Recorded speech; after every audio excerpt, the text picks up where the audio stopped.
Unacademy. Let's crack it.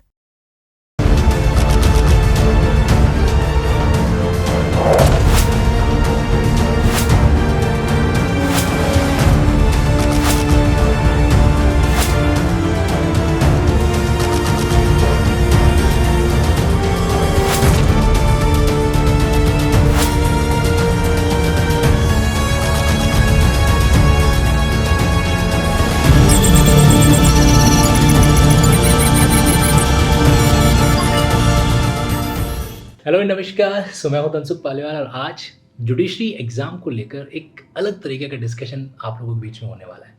और इस discussion को करने वाले कोई और नहीं, हमारे सारे सेलेक्टेड जजेज यहाँ पर होंगे। सो आप सभी को मेरी तरफ से और हमारे सारे जजेस की तरफ से वेलकम। आज का ये सेशन हमारे बीच में कौन कौन पार्टिसिपेट कर रहे हैं? हर्षा जी हैं, अभय प्रताप जी हैं, सुबोध जी हैं यहाँ पर साथ साथ में, शिवांगिनी जी हैं, प्रिया जी हैं और साथ साथ में हमारे स्वप्निल जी है।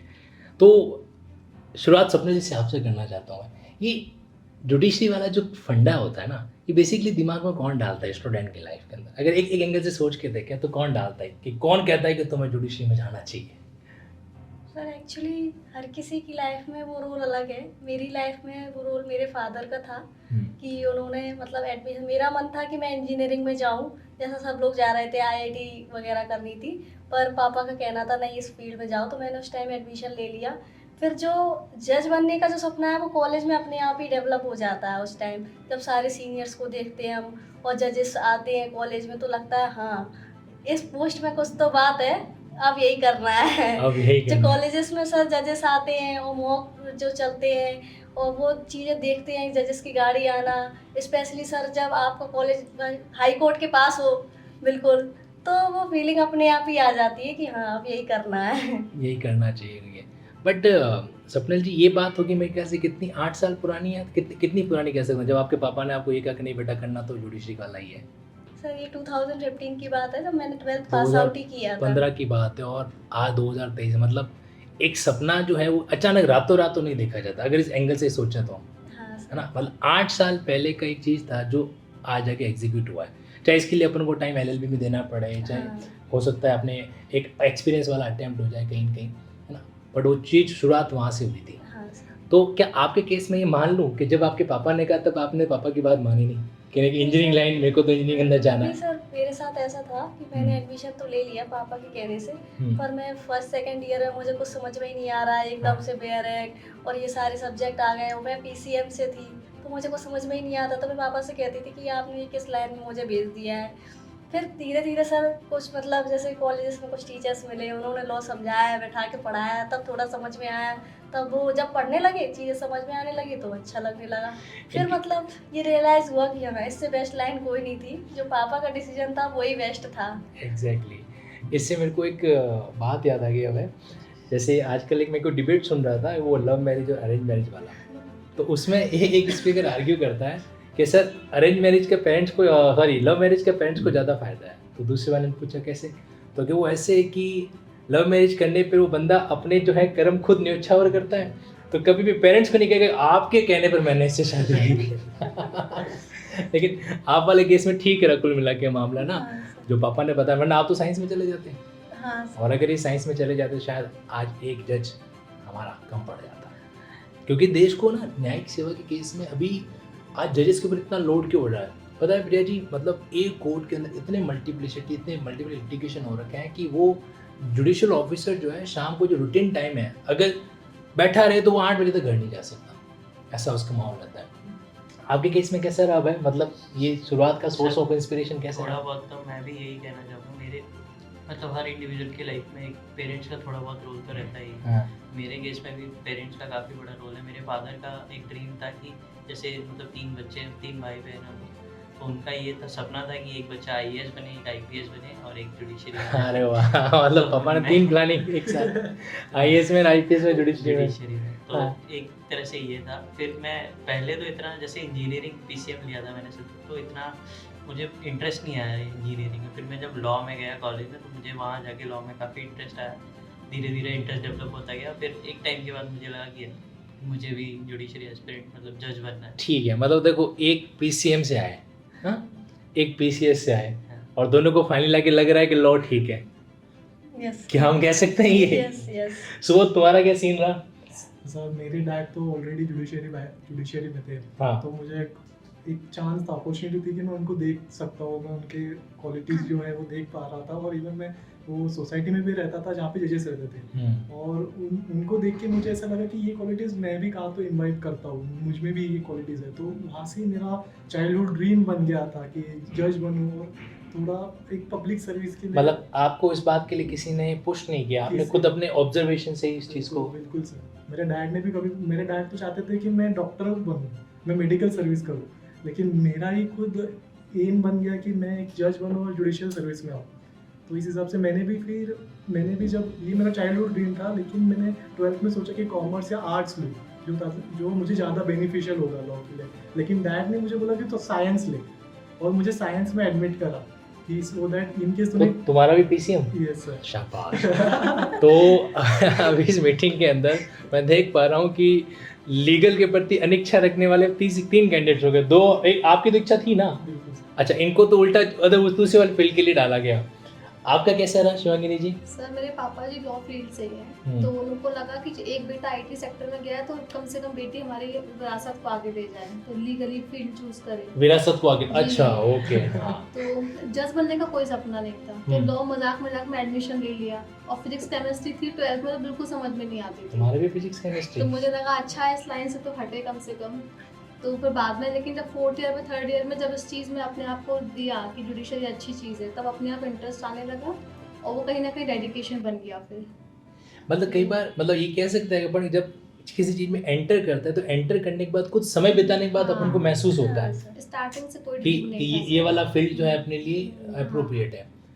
मतलब कहते हैं ना कि 12th के बाद ऐसा गाइडेंस मिलना चाहिए, वो होना चाहिए। कई बार क्या है, जिंदगी खुद आपको गाइडेंस देती है, और वो शायद समय के साथ साथ आता है ना? एक्चुअली क्या है सर, जैसे बीए एलएलबी होती है तो हाँ। स्टार्टिंग के सेमेस्टर जो होते हैं तो बीए के सब्जेक्ट है पॉलिटी, हिस्ट्री, तो इनमें तो कभी इंटरेस्ट आता ही नहीं है। फिर धीरे धीरे जब लॉ के सब्जेक्ट्स आते हैं ना 3rd ईयर से, सेकंड लास्ट ईयर से, तब थोड़ा इंटरेस्ट क्रिएट होता है कि हाँ ये लॉ अच्छा है, ये जो हम पढ़ रहे थे वो ये हिस्ट्री, बिल्कुल पॉलिटी। आपने फैक्ट बात की। और पता है, अगर इस पे एक बातचीत की जाए तो मेरा मानना ही यही है कि आप उसको 12th के 2 साल तक तो लॉ दे ही नहीं रहे हो। हाँ सर, इकोनॉमिक्स पढ़ रहे हैं, पॉलिटी, हिस्ट्री, ये सारे, इंग्लिश, हिंदी, ये सब्जेक्ट थे सर। तो ऐसा लगता था ये लॉ तो यहाँ कहीं है नहीं है, और इनसे तो कभी मतलब था ही नहीं कुछ। हाँ, तो दुनिया वालों को तो कह रहे हैं कि मैं वकालत की पढ़ाई कर रहा हूँ या कर रही हूँ। इकोनॉमिक्स तो ऐसा था, हाँ। बिल्कुल ही नहीं समझ में आती थी। एग्जैक्टली। प्रिया जी, आपके केस में क्या रहा? सर मेरे केस में मैंने भी पीसीएम ही लिया था 11th-12th में। तो मुझे ऐसा लग रहा है कि यहाँ मैं माइनॉरिटी में हूँ जो कॉमर्स बैकग्राउंड से आकर जो है लॉ। कॉमर्स की हूँ। आपका कॉमर्स था? चलो शुक्र है। तो बाकी सारे के सारे कैंडिडेट साइंस से। फिर आगे? अच्छा, जब मैं 12th में थी तो पापा की पोस्टिंग हुई जोधपुर, तो उन्हें एनएलयू के बारे में वहाँ से पता चला। तो उन्होंने मतलब मुझे इतना उस चीज़ के बारे में बताया, इस फील्ड के बारे में, तो उस चीज़ से फिर मेरा इंटरेस्ट आया लॉ में। तो मैंने क्लेट की प्रिपरेशन की, तो उसमें हुआ नहीं मेरा, तो मैंने फिर ऐसे कंटिन्यू किया फिर उसको।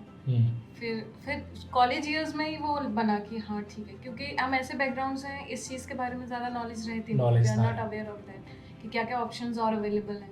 फिर खुद से हमने रियलाइज़ किया अच्छा हम प्रैक्टिस कर सकते हैं, ये भी है, कंपनीज में जॉब है, फॉर्म्स में है।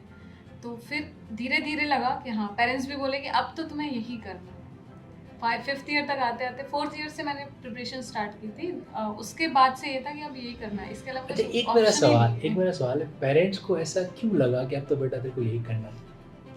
सर एक्चुअली मेरा जो फैमिली बैकग्राउंड है, तो हम विलेज मतलब एग्रीकल्चरल है फैमिली, अदरवाइज मेरे पापा बीएसएफ में है। इसके अलावा ऐसा नहीं फैमिली में कुछ कि कोई पावरफुल हो या कोई बॉर्डर सिक्योरिटी फोर्स, हाँ मतलब पुलिस में हो या कोई अदर ऐसा कोई पावरफुल इंस्टीट्यूशन हो जिसमें हो। तो वहाँ से उन्हें लगा कि हाँ एक लीगल फील्ड है, कि फैमिली में एक तो बंदा ऐसा हो जिसे लीगल नॉलेज हो कि इन फ्यूचर अगर कुछ प्रॉब्लम होती है तो वो डील कर सके। फर्स्ट माइंडसेट ये रहा, और फिर देखा कि हाँ जुडिशरी हम कर सकते हैं। फिर बोले तुम ये करो, तुम्हारे पास दूसरा ऑप्शन है ही नहीं।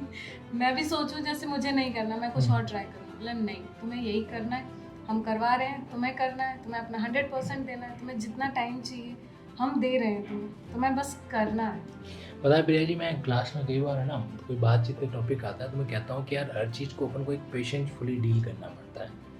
अगर आप थोड़ा वेट नहीं कर पाओगे तो वो आउटपुट नहीं आ पाएगा जो हम अचीव एक्चुअली में करना चाहते हैं, है ना? तो ये धैर्य बताने वाला अलग होता है, और आपके केस में मैंने जो चीज़ें ऑब्जर्व की है, क्योंकि लास्ट आपने मतलब एक 5 एक्सपीरियंस अटेम्प्ट दिया है कहीं न कहीं, फिर भी आपने उस धैर्य को नहीं छोड़ा, तो उसके पीछे एक्चुअल में रीज़न क्या था? मतलब बहुत बड़े ज़िद्दी हो आप कि उनको जाना ही जाना है, या ये वो दूसरा रीज़न था इसके पीछे? सर मैं ज़िद्दी हूँ, ज़िद्दी हो ये भी है, और फिर फैमिली का सपोर्ट रहता है। हाँ। जब फैमिली है कि ठीक है, हम हाँ। आपको टाइम दे रहे हैं, कोई प्रॉब्लम नहीं है, हमारी तरफ से आपको कोई ऐसा नहीं है कि आपको नहीं ये कुछ और करना है, या ये नहीं हो रहा तो कुछ और कर लीजिए, या आपकी शादी करवानी है, कोई प्रेशर नहीं, कुछ नहीं। I was free from my family side कि कोई है ही नहीं, आप आराम से करो। इवन मेरे प्रिपरेशन की ड्यूरेशन में मेरे 2 भाई हैं जो मुझसे छोटे हैं, दोनों की ग्रेजुएशन हो गई, उनकी जॉब लग गई, दे वर वर्किंग, उनको 2-2, 3-3 साल का एक्सपीरियंस हो गया है, तब तक मेरी प्रिपरेशन चल रही थी, तो दे ऑल वर सपोर्टिंग। और ये आपका 6th अटेम्प्ट था इस बार वाला? ये मेरा 6th बट अटेम्प्ट। आपने कर दिखाया चीज़ को, Yes. है ना? तो 5 अटेम्प्ट की एक अलग ही कहानी है। अच्छा, आपने जो अपनी स्ट्रेटजी जो बताई है इस बुक के अंदर, क्या उसमें इन 5 अटेम्प्ट का कहानी का जिक्र भी हो रखा है? यस सर, इसमें जो बुक में मैंने बताया है वो एक जनरल स्ट्रेटजी है हम्म, जो मैंने फॉलो की है कि मतलब ठीक है, हम प्रिपरेशन में प्री के लिए बुक बेयरिक्स पढ़ते हैं, करंट अफेयर्स पढ़ते हैं, मेंस के लिए हम नोट्स बनाते हैं, उन्हें रिवाइज करते हैं टाइम टू टाइम, ये एक जनरल स्ट्रेटजी रहती है। और फिर इसके अलावा जो मैंने किया है कि सर उसको मतलब प्रैक्टिस करना ही है, आपको क्वेश्चन आंसर्स प्रैक्टिस करना है। आपको जो जजेस बन गए हैं, अगर आपके कोई टच में है तो आप उनसे बात करते रहिए कि उन्होंने क्या कि ऐसी क्या डिफरेंट चीज़ की, या उन्होंने अपने आंसर्स में क्या किया कि उनके मार्क्स आपसे ज़्यादा स्कोरिंग है। तो हम वो Exactly. चीज़ के भी हम उनसे सीख सकते हैं कि हाँ मैंने ये नहीं किया, मुझे हो सकता है मैं ये करूँ तो वो हाँ, ये workout कर एक जाए। इम्पैक्ट होता है कि जो बंदा तैरकर समुद्र के दूसरे किनारे पे गया है, तो कुछ तो उसने ऐसी चीज़ें इस्तेमाल की होगी, कुछ तो उसने ऐसा अपने हुनर डेवलप किया होगा कि वो वहाँ पे पहुँच पाया, है ना? और शिवांगी जी, आपके केस के अंदर मतलब ये प्रिपरेशन की अगर बात करें अपन, तो आप भी जस्ट पीसीएम, जैसे आपने बताया 12th तक पीसीएम था, Yes, sir. और उसके बाद फिर आप लॉ के फील्ड में आ गए, बीएलएल भी रहा आपका भी। जी सर। 2 साल तक तो आप भी घर वालों के साथ में 36 का आंकड़ा लेके बैठे, कहाँ डाल दिया मेरे को लॉ नहीं सर, नहीं, बहुत खुश थी मैं। खुश थे आप? मुझे केमिस्ट्री कभी समझ में नहीं आई। हाँ, मुझे हाँ। 11th-12th में लगा कि कहाँ घुसेड़ दिया मुझे कहाँ डाल दिया जो पीसीएम में। मुझे साइंस कभी समझ में नहीं आई। मेरा इंटरेस्ट हिस्ट्री, पॉलिटिकल साइंस ये हमेशा से पढ़ने में रहा। मुझे हिस्ट्री में तो बहुत ही सही लगता था पढ़ना। तो मेरे पापा जी बोलते थे कि तुम्हें एडवोकेसी नहीं करनी, एडवोकेसी का स्ट्रगल हम देख रहे हैं, तो तुम लॉ करो लेकिन तुम जुडिशरी में जाओ। तो एडवोकेसी के लिए उन्होंने कभी प्रेशराइज नहीं किया। ये बात तो फैक्ट है। एक पर्सन जो एडवोकेसी करता है ना 7 साल 8 साल बाद, तो देखो दोनों प्रोज एंड कॉन्स दोनों होता है। एडवोकेसी एक ऐसा फील्ड है कि वो भी इनिशियली ऐसा नहीं कि सिर्फ जुडिशरी में स्ट्रगल होता है। एडवोकेसी का भी शुरुआती फेज जो है वो ऐसा होता है कि कई बार मतलब पेरेंट्स से बोलना पड़ेगा कि थोड़ा पेट्रोल का अरेंजमेंट करो आज, है ना? ये भी एक रियलिटी अपने आप में होती इनिशियल है। Stage there is no source of income. Exactly, source of income नहीं है, और जब सोर्स ऑफ इनकम नहीं होती फिर भी अपन एफर्ट करें तो सोर्स ऑफ मोटिवेशन भी खत्म हो जाता है ना? क्योंकि बीइंग ए ह्यूमन बीइंग कहीं कहीं एक इनकम सोर्स होता है ना। अब आप प्रोफेशन नहीं कर रहे हो तब तक तो फिर भी ठीक है, घर पे अपन पढ़ाई कर रहे हैं तब तक मामला ठीक है ना? लेकिन जा रहे हैं और फिर भी कुछ अर्निंग नहीं कर पा रहे, तो थोड़ा सा मन वहाँ पे क्या होता है, कमज़ोर पड़ता है। तो अभय जी, आप वाले केस में पहले तो मेरे को ये बताओ, एकदम इतने इतने फेयर कैसे रहते हो, मतलब कि बिल्कुल बाहर ही निकले, क्या हुआ था? पता ही नहीं, मतलब मम्मी पापा बताते हैं कि मैंने मम्मी को काफ़ी बादाम वगैरह मतलब ये चीज़ वर्क कर रहा है। पापा बताते हैं कि मैंने मम्मी को बहुत बादाम वादाम खिलाए थे प्रेगनेंसी टाइम के दौरान। That's amazing. सो फाइनली मतलब कंप्लीट तो आपने कर ही दिया इस चीज़ को। एक बात बताओ, आपके लीगल बैकग्राउंड नहीं रहा, करेक्ट? तो तुम्हें इस बात का कहीं पर एहसास हुआ कि यार अगर मेरा लीगल बैकग्राउंड होता तो मैं जल्दी इसको कवर अप कर लेता, जुडिशरी को और जल्दी क्रैक कर लेता? क्या ये फीलिंग आपके माइंड में रही? सर ये रहता है, कभी ना कभी तो ऐसा लगता ही है। जैसे आप इंटर्नशिप या कॉलेज टाइम में देख सकते हो इस चीज़ का, या इंटर्नशिप के टाइम में आपको लगता है कि शायद कोई मेरे फैमिली में लीगल बैकग्राउंड में होता तो मेरी जल्दी हेल्प हो जाती, मेरी इंटर्नशिप ईजिली लग जाती, मुझे हेल्प हो जाता है इंटर्नशिप में, या मुझे तैयारी में अगर किसी चीज़ में समझने में दिक्कत आ रही है, जैसे जजमेंट राइटिंग है, अगर आपका कोई फादर है जैसे जुडिशरी में या लिटिगेशन में, तो आपको बेटर अंडरस्टैंडिंग में हेल्प कर सकते हैं। पर मुझे लगता है ऐसा ज़रूरी भी नहीं है कि कोई लीगल बैकग्राउंड में हो तभी आपको ज़्यादा हेल्प हो। बट कहीं की चीज़ मन में आ जाती है। हाँ, कहीं ना कहीं से। आपका क्या मानना है इसमें अंदर स्वप्निल जी? सर मुझे भी लगता है कि जुडिशियल बैकग्राउंड होता है तो कहीं ना कहीं आप अपनी मंजिल तक जल्दी पहुंच जाते हैं, क्योंकि सर मुझे काफ़ी परेशानियां आई इसको, जैसे मुझे अपने जजमेंट कैसे चेक कराने हैं। कोचिंग का तो सर ऐसा रहता है कभी चेक हो गए जजमेंट, कभी हो गए, कोई आपको आपकी गलतियां नहीं बताएगा ऐसे। लेकिन अगर आपके फैमिली में कोई है तो वो जजमेंट, एक जज ही जजमेंट को सबसे बेहतरीन तरीके से बता सकता है, तो वो बता देते हैं कि यहाँ गलती है। तो हमारे तो कई दिन तो जजमेंट अनचेक्ड ही हैं, पता ही नहीं है हम सही लिख रहे हैं कि नहीं, बस लिखे जा रहे हैं लिखे जा रहे हैं। एक मतलब एक सही अप्रोच ही नहीं मिल रही है किस तरीके से करें। तो कहीं ना कहीं सर मेरा फर्स्ट अटेम्प्ट में जो सिलेक्शन रुका था वो जजमेंट के पेपर से ही रुका था। तो ये चीज़ मुझे रियलाइज आपका अभी हुई। कौन सा अटेम्प्ट था? ये मेरा सेकेंड अटेम्प्ट था आपका sir. Second attempt. Yes, first sir. Attempt रुकने के पीछे कहेंगे हाँ, जजमेंट जजमेंट में सर मेरी मार्किंग बहुत कम थी, 32 ऐसे अराउंड थी। इसकी वजह से मेरा सिलेक्शन कहीं ना कहीं रुका था, मतलब उस पेपर की वजह से ही ये सब हुआ था। और कहीं ना कहीं सर अगर मुझे एक अच्छा गाइडेंस मिल जाता तो मैं जजमेंट पर काफ़ी अच्छा स्कोर कर लेती, क्योंकि मैं इस पर शुरू से ही स्कूल टाइम से ही काफ़ी हार्ड वर्किंग रही हूँ।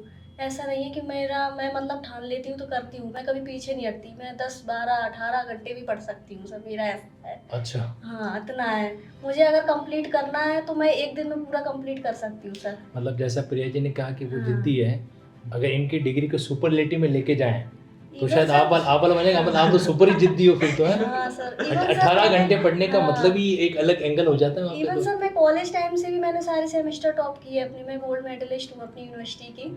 तो मेरा उसी टाइम से पढ़ने को 10th 12th भी मैं टॉपर हूँ, और स्कूल टाइम से मैं फर्स्ट सेकंड आती ही जा रही हूँ, मतलब फर्स्ट क्लास आपके से। केस में पापा को हाँ। पहले लगा था कि बेटा मेरा बड़ा नाम करेगा। हाँ सर ऐसा ही है। और आपने कर मैं भी जैसे दिया। स्कूल में पढ़ी हूँ ना सर, मतलब वहाँ मुझे हर साल ट्रॉफी मिलना, हर मतलब फंक्शन में पार्टिसिपेट करना, हर चीज़ में एक्टिव रहना, मैं शुरू से ही ऐसी रही हूँ। मतलब शुरू से ही आपको फर्स्ट आने की बीमारी हाँ है। सर। सॉरी, आज़ादी रही मतलब फर्स्ट आने अच्छी वाली बीमारी रही यहाँ पर ये। शिवांगिनी जी, आपके केस में आपसे जैसे कि एक तरफ अभय ने बताया कि लीगल बैकग्राउंड एक वर्क करता है, हाँ स्वप्निल जी का भी कहना है, आपके फादर साहब एडवोकेट रहे हैं, तो आपको इस केस में कभी ऐसा एक टीजिंग फील हुआ कि यार लोग तो हमको ग्रांटेड ले रहे हैं कि भाई तुम्हारे तो फादर तो बन ही जाओगे, ये तुम्हारा तो एडवोकेसी विरासत में मिली है, समथिंग लाइक कुछ? सर दोनों ही है, प्रोस एंड कॉन्स। फायदा ये होता है कि कभी अगर आपको जैसे आपका जजमेंट लीगली साउंड नहीं कर रहा है, ड्राफ्टिंग में बहुत हेल्प मिलती, रीडिंग में बहुत हेल्प मिलती। लेकिन सेकेंडली सबसे बड़ा जो डिसएडवांटेज रहा है मेरे लिए वो ये है कि कोई दूसरा सिविल जज बनता है तो जो नॉन लीगल बैकग्राउंड है उसके फादर को तो जल्दी पता नहीं चलता। मेरे फादर को हाल पता चलता है उसका भी सिलेक्शन हो गया क्योंकि वो उसी कोर्ट रूम में है। सबसे बड़ा मेरा डिसएडवांटेज यही रहा, उनके रूम में किसी का हो गया, दूसरे रूम में किसी का हो गया। और वैसे देखा जाए तो अगर इन द सीरियस में तो मुझे प्लीडिंग, ड्राफ्टिंग, बहुत इंटर्नशिप के लिए कभी कुछ काम हो लीगली तो वो बहुत हेल्पफुल रहा, इसमें कोई डाउट नहीं है। ऑफिसर ट्रोल्स का तो वो अलग ही इम्पैक्ट में दे जाते हैं, उसका तो वो आंसर ही नहीं है। आंसर ही नहीं। यहाँ पर आप सुबोध क्या कहोगे इस फिल्म में, इस बारे में? लीगल बैकग्राउंड वर्कआउट होता है कि नहीं होता है कैंडिडेट? सर डेफिनेटली एक जुडिशियरी या लीगल बैकग्राउंड होगा तो एक कंस्ट्रक्टिव फीडबैक मिलता ही है। आप कोई भी आपका कोई क्वेश्चन होगा तो आपका मतलब इमीडिएट सॉल्व हो जाता है, आप पूछ सकते हो कि घर में ही है। लेकिन सर मेरे वक्त में मेरे डैड थे जुडिशियरी में, लेकिन तो भी मुझे फर्स्ट फेलियर आया है। इवन तो मैंने सब उनका गाइडेंस लिया, उनसे सब डाउट्स क्लियर किए, तो भी मुझे फेलियर आया है। तो ऐसा ज़रूरी नहीं है कि हर चीज़ आपको उनसे ही मिलेगी। तो मेरे जो क्वेश्चन आंसर थे जब फर्स्ट फेलियर आया तो क्वेश्चन आंसर जजमेंट ऐसे जो भी था वो सिर्फ मैं उनसे चेक नहीं करता था, क्योंकि वो जो देंगे गाइडेंस वो उनके टाइम का देंगे, और ईयर टू ईयर थोड़ा अपडेट होते रहता है कोर्स, कुछ ना कुछ न्यू डिमांड्स होती है एग्जाम की। तो वो चेंज अपने को जो हाल ही में हुए हैं, क्लियर किया है सक्सेसफुल कैंडिडेट्स, वो ज़्यादा अच्छे से बता सकते हैं कि क्या एक्सपेक्टेड है और क्या लिखना चाहिए। इफेक्ट भी है कि कहीं की मतलब जो जजमेंट प्रैक्टिकली कोर्ट में लिखा जाता है वो जजमेंट अपन कॉपी में इतना ले नहीं सकते, क्योंकि वो इतना डिटेल्ड होता है और इतना टेक्निकल, और उर्दू शब्द जैसे आप अपने मध्य प्रदेश, राजस्थान जो हिंदी भाषी स्टेट है उसमें उर्दू की शब्दावली इस तरह से होती है कि we can not apply than in our answer book. तो ये भी हेल्प होती है कि नए साइटेशन मिल जाते हैं आपको अगर आप लीगल बैकग्राउंड से हो। हाँ ये नहीं, ये तो तब भी मिलेंगे जब हम क्लास के अंदर पढ़ाई भी अच्छी हाँ, करेंगे। सर, लेकिन हाँ वो ये कि use करते जैसा हैं आपने वो। कहा ना कि पापा फिर ध्यान रखते हैं कौन जज बना कौन जज नहीं बना, तो तुरंत बोल देंगे क्या भाई क्या चल रहा है, उसको देखो वो बन गया। लेकिन मेरा यहाँ पे थोड़ा सा ना स्प्लिट ओपिनियन है। जैसे अभी क्या हुआ स्वप्निल जी, कुछ दिन पहले मैंने ये हमारे अकेडमी लिंकिंग लोग एक प्लस का बैच स्टार्ट किया था। मेरी एक आदत है कि बैच से पहले मैं काउंसलिंग सेशन प्लान करता हूँ। काउंसलिंग सेशन में कैंडिडेट्स के जनरल वो सवाल जवाब पूछते हैं, मतलब पढ़ने से पहले ही वो सवाल जवाब पूछते हैं। और ये सवाल हमेशा रहता है कि लीगल बैकग्राउंड जो है वो एक्चुअल में कितना इम्पैक्ट करता है। मेरा यहाँ पर जो स्प्लिट ओपिनियन वो ये है कि एक ओपिनियन मेरा मानना है कि ये एक साइकोलॉजिकल फैक्टर जाता है, क्योंकि वो ज़माना था 1980 का 70 का, जब आपके पास में कोई सोर्स नहीं होता था इन्फॉर्मेशन गैदर करने का। आज के टाइम में देखो, आज हाई कोर्ट के जज की अपन को स्पीच इंटरनेट पे देखने को मिलती है, सुप्रीम कोर्ट के जज की स्पीच देखने को मिलती है। कई बार कुछ रिटायर्ड जजेज होते हैं वो भी अपना एक्सपीरियंस शेयर करता है। प्रैक्टिसिंग एडवोकेट के भी कई सारे ऐसे वीडियोस वगैरह होते हैं। और सबसे इम्पोर्टेंट चीज़ वो है कि हाई कोर्ट है और धीरे धीरे लोअर कोर्ट, इनकी प्रोसीडिंग लाइव होने लग गई है। तो अगर आप टेक्नोलॉजी को इस्तेमाल कर सकते हो तो ये चीज़ जो है ना, वो ऑर्डर 8 रूल 6 अगर मैं उसको लिंक करूँ यहाँ पे तो सेट ऑफ की जा सकती है। मतलब इस कमी को, ऐसा नहीं है कि अब मेरे पास नॉन लीगल बैकग्राउंड हो तो मैं इस फील्ड में आगे बढ़ ही नहीं पाऊंगा, ऐसा नहीं है, कर सकते हैं। मतलब इतना भी बड़ा सोर्स नहीं है। अच्छा, दूसरा एंगल ये भी है कि हमारे पर्सनल इनिशिएटिव भी होते हैं। मेरे फादर साहब जज नहीं, कोई बात नहीं, मेरे शहर में कोई तो रिटायर्ड जज होगा। अगर आप सोचो 5 रिटायर्ड जज के पास गए, उनमें से 4 ने मना कर दिया, एक ने भी आपको हाँ भरा, एक ने भी आपकी बात को माना, तो कहीं कि उनका नॉलेज तो आपको मिल सकता है ना। और इस सरस्वती के ज्ञान का तो अलग ही रूल रहता है ना, इसमें तो ये तो कभी भी एक को आपको बांध के रखता ही नहीं है। अच्छा, एक बात बताओ, जिनके फादर जज है उनके पास कोई लॉ का स्टूडेंट आ जाए घर पे कुछ बातचीत पूछ तो क्या वो मना कर देंगे? क्या नहीं करेंगे ना। तो वैसे कि वैसे हमें भी, हम कौन सा उनसे वसीयत मांगने जा रहे हैं, नॉलेज मांगने जा रहे हैं ना। तो थोड़ा सा टेक्नोलॉजी को और इसको अपनी क्रिएटिव, अपने इनिशिएटिव को थोड़ा बनना पड़ता है अपन को, इस मामले में थोड़ा सा प्रोएक्टिव बनना पड़ता है, वो चीज़ मैनेजेबल हो सकती है।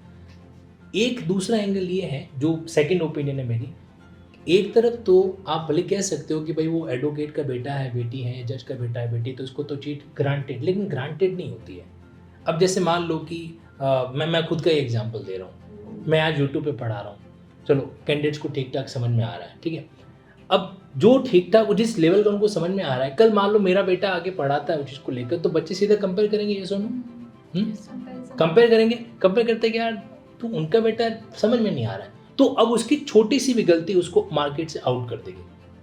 अब इसी चीज़ को मैं अगर लिंक करूं एडवोकेसी के प्रोफेशन में, मेरे फादर एडवोकेट हैं, प्रैक्टिस कर रहे हैं, प्रैक्टिस अच्छी चल रही है उनकी, और मैं भी 18 साल LLB कंप्लीट करने के बाद में LLB की फील्ड में आया, तो वहाँ पर लोगों का एक्सपेक्टेशन लेवल बड़ा हाई रहता है, क्या उनका लड़का है तो अच्छी प्रैक्टिस करेगा, और भाई छोटी सी गलती हो गई, मान लीजिए अपन को सर्टिफाइड कॉपी अप्लाई करना नहीं आ गया, तो कि यार दम ही नहीं है। और वो चीज़ जो होती है ना, वो क्या करती है, वो नेगेटिव कमेंट जो होता है हमें सीधा आउट जो कर देता है, तो एक्सपेक्टेशन वहाँ पे ज़रूरत से ज़्यादा हो जाती है। अच्छा, दूसरी चीज़ है कि ज़रूरी नहीं है कि जितना हम सीखने के लिए किसी टीचर पे डिपेंड करते हैं उतना को उतना अपने फादर से भी ऑब्जर्व कर पाए, हर बार ज़रूरी नहीं होता है, कई बार वाइस वर्सा होता है, ये वाइस वर्सा होता है ना, एग्जैक्टली बिल्कुल उल्टा होता है। मतलब जैसे मान लो कि सपोज करो कि अब हमारे शिवांगी जी, इन्होंने कुछ गड़बड़ कर दी, मैं डांट लगा दूंगा, सुन भी लेंगे, रिएक्ट नहीं करोगे, रिएक्ट नहीं करेंगे। बट अगर मान लीजिए पापा ने लगा दी, तो हो सकता है एक बार सेकंड ही पढ़ना नहीं है आपसे, सेकंड टाइम, हाँ उस टाइम तो मजबूरी है, सेकंड टाइम वापस वहाँ से नहीं पढ़ेंगे, और या फिर मम्मी की तरह अंदर जाके बंद कर, कुंडी बंद कर बैठ जाएंगे, को नहीं पढ़ना पापा से। मतलब ऐसा होता है कहीं कहीं, क्योंकि डॉक्टर अपने बेटे का इलाज नहीं कर सकता, उसमें हम लोग एग्री कर जाते हैं, उसमें एग्री करते हैं। लेकिन आपको ये लगता है कि एडवोकेसी जो है, एक एडवोकेट अपने बेटे को एडवोकेसी 100% सिखा ही देगा, ऐसा नहीं हो पाता। जब तक इंटरनल इंसाइट्स नहीं आते ना, तब तक इंसान थोड़ा वर्कआउट आगे कर नहीं पाता है। तो सर ऐसे ही मैंने भी जो मेरे सीनियर्स थे, जो सक्सेसफुल कैंडिडेट्स हैं, उनको मेरे पेपर दिखाना चालू किया, जजमेंट दिखाना चालू किया, उनके पास टाइम भी था उतना कि वो चेक कर पाए मेरे जजमेंट। तो वो चेक करके मुझे फीडबैक देते थे कि यहाँ पे गलती है, ये और अच्छा हो सकता है, ये रीजनिंग और इम्प्रूव कर सकता है, या फिर ये लॉ दोबारा तो अप्लाई कर सकता है। इस हिसाब से मैंने उनसे भी हाँ एग्जैक्टली, वो भी चीज़ होती है अपने आप में। हमारे जोधपुर के अंदर एक सीनियर एडवोकेट है, रवि जी बंसाली, ठीक है। अब ये जो बात आ रही है ना लीगल बैकग्राउंड, मैं आपको छोटी सी बात बताता हूँ। तो रवि जी बंसाली अपने बेटे को एडवोकेसी खुद नहीं सिखा रहे, उनको उन्होंने किसी और एडवोकेट के अंडर में इंटर्नशिप दी थी, सेम है ना, एग्जैक्टली ना। क्योंकि क्यों किया उन्होंने, जबकि वो तो जब इतने लोगों के केस खुद फाइट कर सकते हैं, लेकिन खुद के बेटे को खुद के ऑफिस में नहीं रख रहा है, क्योंकि एक जो अफेक्शन होता है ना, अफेक्शन होगा, ह्यूमन नेचर है भाई। आज एक पिता पुत्र का, पिता बेटी का एक अफेक्शन तो अपने आप में रहता ही रहता है। तो उसके कारण हमारा सीखने का जो एक फेज होता है वो थोड़ा डाउन हो जाता है। तो इसीलिए मेरा तो ये मानना है कि जो परिस्थिति है उसके पॉजिटिव चीज़ों को लेके हमें डील करना चाहिए। लीगल बैकग्राउंड है तो उसका उस एंगल से फ़ायदा होता है। उसका ये फ़ायदा हो सकता है कि फादर साहब की डिस्पोज फाइलें आपको पढ़ने को आसानी से ईजिली एक्सेस हो सकती है ना। और वही कि भाई जो दूसरी बात है कि लीगल बैकग्राउंड नहीं भी है तो ऐसा नहीं कि सारे सोर्स खत्म हो गए। सो मेरा एक और कहना है कि जो भी नॉन लीगल बैकग्राउंड का है उनका लॉ फील्ड में है तो कोई ना कोई ऐसा फ्रेंड होगा जिसका लीगल बैकग्राउंड होगा, तो आप अपने फ्रेंड के पेरेंट्स से भी हेल्प ले सकते हो। अभी मेरे जो फ्रेंड्स हैं उन्होंने मेरे डैड से बहुत हेल्प ली है, मेरे से ज़्यादा उन्होंने हेल्प ली है। हर एक पॉइंट में वो मेरे से ज़्यादा हेल्प लेते थे। तो वैसे भी होता है कि वो अपना कोई ना कोई फ्रेंड तो रहेगा ना जिसका लीगल बैकग्राउंड, जिसको अपन नेटवर्क बोल सकते हैं। हमारी तो एक कमी भी रहती है यहाँ पर। कई बार प्रिया जी हम LLB कर लेते हैं बट LLB के अंदर उस नेटवर्क को क्रिएट नहीं कर पाते। शायद आप एग्री करो या डिसएग्री करो, LLB के दौरान नेटवर्क मतलब कहीं होना चाहिए नहीं होना चाहिए। तो मेरा प्रश्न ये माना एक नेटवर्क होता है ना तो हमें क्या करता है, अलग तरीके से अपॉर्चुनिटी भी अवेलेबल कराता है कि भाई चलो कोई बात नहीं, मेरे फादर नहीं है तो उसके फादर एडवोकेट हैं, उसके फादर जो है रिटायर्ड है, तो we can talk to them, we can consult to them, कोई इम्पैक्ट पड़ता है ना। सो ये हमारा आज का डिस्कशन था कि लीगल बैकग्राउंड किस तरीके से एक स्टूडेंट की लाइफ के लिए ज़रूरी भी है और अगर वो नहीं भी है तो भी सफलता नहीं हो ऐसा ज़रूरी नहीं है। Right, thank you.